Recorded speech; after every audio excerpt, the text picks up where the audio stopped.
It's over! Woo!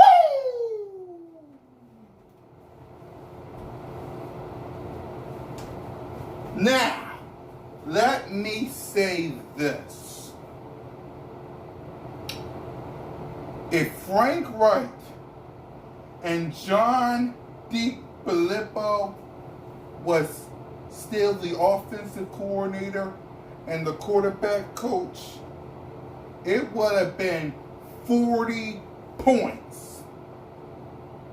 Okay? If they was there, it would have been 40 points. Carson Wentz and Doug Peterson did not have a good game. They did not. I will give you that. They did not have a good game.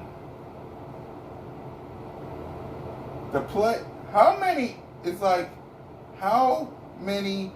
interceptions does Carson Wentz need for him to wake up and stop this? Like, how many interceptions? How many fumbles is it going to take for you to stop this? How many, Carson? How many? I love Travis Fulgham. Sunday night Fulgham. Love you. Goddard, love you. Boston, love you. Rhaegar, love you. John Hightower could have caught the ball. I love y'all. But it would have been nice, Carson and Doug, if y'all wouldn't be doing these interceptions and fumbles. I mean, next year, okay, Doug, Howie, listen to me, because the game's almost over. Listen to me, okay? You hear me? Listen to me. Get you an offensive coordinator and a quarterback coach that's the same caliber as a Frank Wright and a John DiFilippo. Please. Please. Because against Seattle, Green Bay,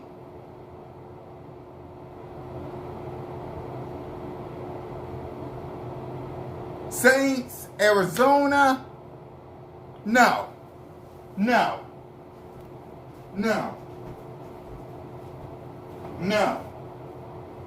I'm sure Max and Skip will be talking about this all day.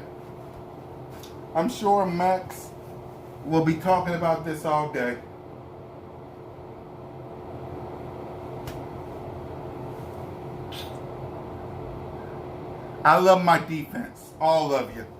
Fletcher Cox, Brandon Graham, Derek Barnett, Benny Curry, Josh Sweat, Darius Slay. I know you got to get healthy. Malik Jackson.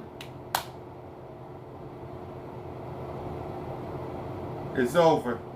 23-9.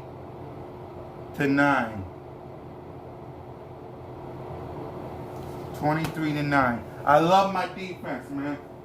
I love my defense. My defense kept this team in the game. My defense kept this team in the game. It's just a shame that Carson Wentz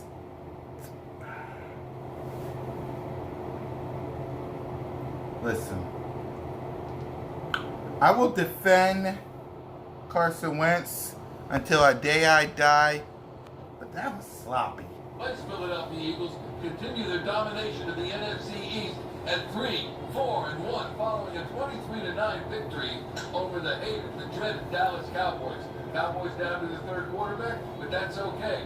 The Eagles filling it up, getting those 23 points, my goodness, off the turnovers, their own and Dallas's. Travis Fulgham. How about Travis Fulgham with a nice touchdown? Whoopee, yes, indeed. And, I shudder to think of what it would have been like had Dak Prescott or Andy Dalton been a quarterback for the Dallas Cowboys, but never mind that. The bottom line is, really, the Eagles get a win tonight going into their bye week. And we'll talk about the opponents coming out of that bye, the New York Giants, the Cleveland Browns, Seattle, Green Bay. We got all that, but they're in first place. And Al Michaels, just a few moments ago, Chris Collinsworth presented a scenario by which the Eagles could win the division at 4-11-1. And if they do, then they win the division. But that said, Ray Dittinger, Barrett Brooks, Seth Joyner, as we begin the program, and we will hear from Doug Peterson and Carson Wentz and many of the principals in this Eagles 23-9 victory, and it is a good thing. But, I mean, come on, it's a brutal football game. Yes. Am I right? Yes. Football game. The miscues, the misplays, starting at quarterback were absolutely horrendous. Yep. And I'm sure more than just a handful of fans were wondering where Jalen Hurts was, whether or not he was ready to play the position. I'm sure of that, because this is Philadelphia, and we knew that was going to happen. But when you look at this game and this team, Barrett, what's your thought on this outcome? I can't be happy when my best player sucks. I can't be happy that my quarterback had 4 turnovers. I can't be happy right now that even though we do win this division, we're not going any further than playing another game after that. I mean, this is a false narrative that we're playing under right now. We cannot afford to have a product as bad as that. We're talking about Danucci. I mean, a guy that shouldn't be playing right now. He's not even. He's a scout team guy. He's used to running Philadelphia Eagles plays to play against the Philadelphia Eagles. He's a scout team player. The defense did a good job of stopping, a great job of stopping. They didn't get in the end zone. I'm happy the defense played well, but the offense should have rolled over this. It was a porous defense. This is not something that I can be really proud of. Me neither. I don't know how I'm gonna talk about this as we go forward, because at this point, Carson Wentz has really, disappointed me in ways, I didn't think I could be disappointed when I'm talking about a franchise quarterback with the Eagles. I don't know. Seth Joyner, you just heard Barrett Brooks say, I can't be happy when my best player stinks. He was a little more graphic than that. I liked it.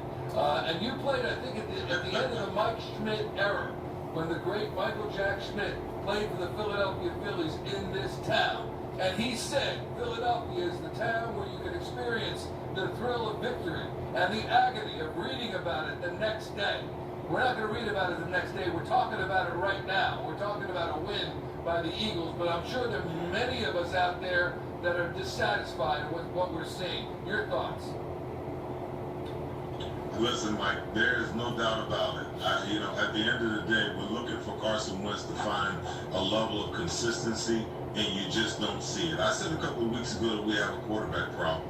I tweeted tonight that Carson Wentz is still a quarterback problem for this football team, because he will continue to say, I got to do better, I will do better, so on and so forth. But at what point in time do you do better? Some of the interceptions that he threw tonight were just horrific. The first sack and fumble that he lost was just horrific. At some point in time, after 5 years, shouldn't you be, fixing the mistakes and fixing the wrongs and the things that you do wrong? He just does not seem to learn. He thinks that every play is supposed to work and every play is supposed to be successful. And I put some of this on Doug Peterson because of the calls that he's making. You got Boston Scott, for a while it was averaging over 10 yards a carry, and all of a sudden you got away from the run game and you put the game in Carson's hands against an opposing offense that could do nothing whatsoever. Okay, so then you put your quarterback in a position where you want to highlight him and you want to make him the star. Where sometimes you have games where your defense is going to star and your running back is going to star and the quarterback's not going to be the highlight of the night. That's okay. It's okay to win games that way. But what does this do for the confidence of Carson Wentz to go out and turn the ball over 4 times, to have another passer rating of 63? To have to only complete almost less than 50% of his passes, and even though he had the two touchdowns, he had two boneheaded interceptions. This will catch up with this football team sooner or later. You guys talk about the 8 games that are remaining, and the best I see this team doing is 3. Okay, Carson Wentz was 15 of 27 with 103 yards, 2 touchdowns, 2 interceptions, and 2 fumble loss. 2, our quarterback comparison presented by our friends at Duncan. 21 of 40 for DiNucci, 15 of 27 for Carson Wentz. 6 less passes completed. Passing yards, 123 for Wentz, 180 for DiNucci. Wentz had 2 touchdowns and 2 picks. He also, they both lost 2 fumbles, but you kind of don't expect that from a 5-year veteran.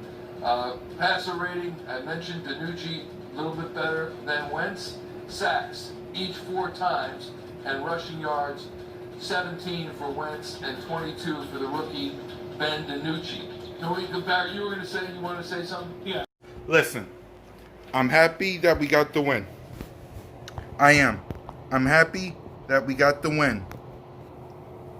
But these mistakes that Carson Wentz is having, listen, I'm happy we beat the Cowboys.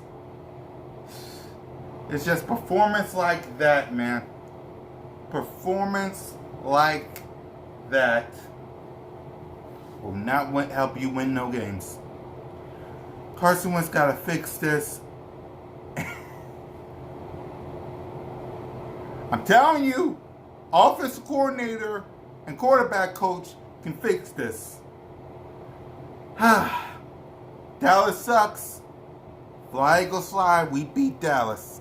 Just wait, the accident. Just wait, the accident.